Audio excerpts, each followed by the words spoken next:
صلوات اللہ رحمتوں کے تاج والے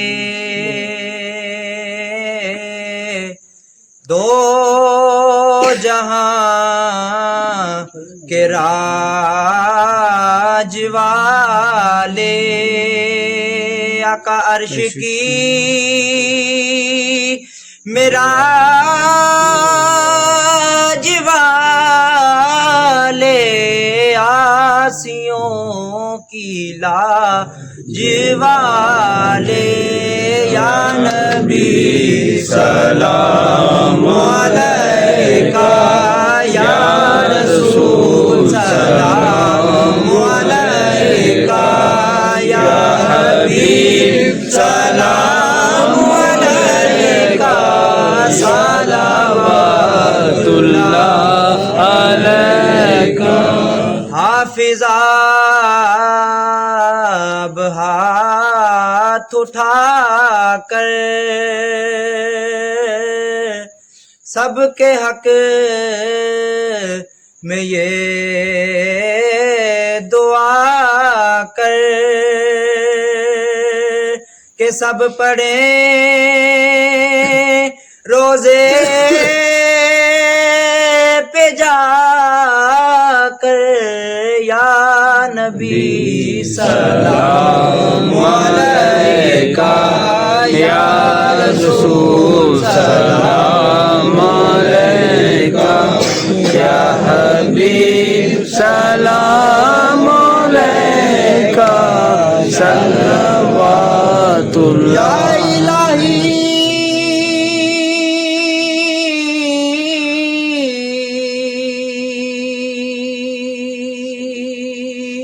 صدقہ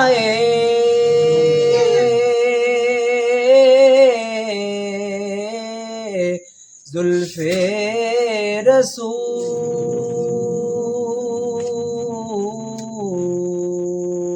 اور یہ سلام عاجزانہ ہو قبول دست بستہ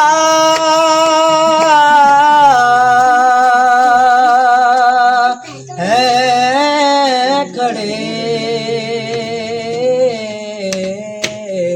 آقا جی سب حاضر غلام اور پیش کرتے ہیں غلام